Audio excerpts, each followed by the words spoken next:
Alright, so here the Overlord emerges from the netherworld.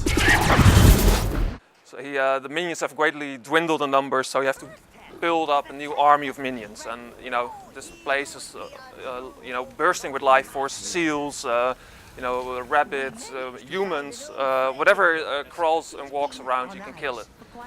Here we have our old friend again, the Yeti. Let's set him free for some combat practice.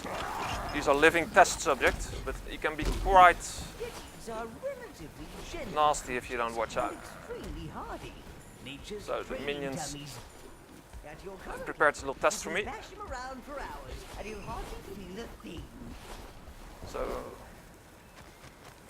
here we have a minion pit. These appear throughout the levels, and these are basically connecting to the netherworld. And as you progress through the game, there's a minion called Grubby who tunnels through the surface and gives you fresh supply of minions.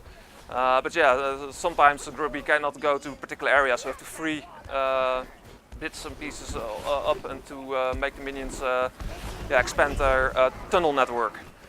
So here the minions have pinned down the Yeti, meaning that I can strike him. It's a mechanic that we often use. The brown minions are your main fighters. They are really strong. They can slow down and pin down enemies, and when you make your finishing moves.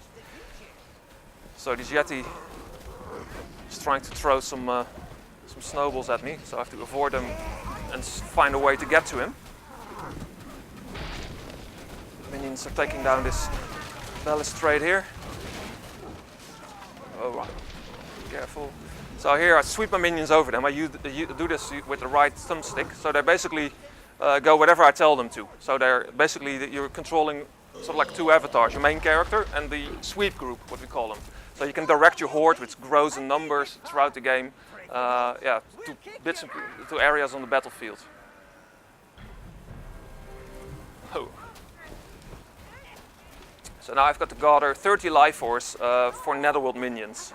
So the minions can start building up my domain of evil underground, from where I will literally undermine the lands above. And of course, most importantly, the glorious empire, which is my main enemy. So there are a couple of hunters there, rabbits.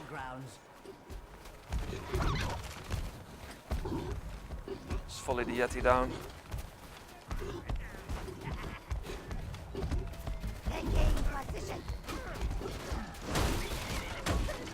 We also increased the way the Overlord moves from Overlord 1. And Overlord 1 was a bit stiff, and now you can do a lot more moves, like you know, all sorts of turns and you know, round strikes and special moves. So here we have our first life force gathering opportunity. And of course, as an evil Overlord, you don't get turned down by, you know, like cute eyes. You know, the Overlords don't discriminate. He hates everybody and everything equally, so we don't fall for puppy eyes.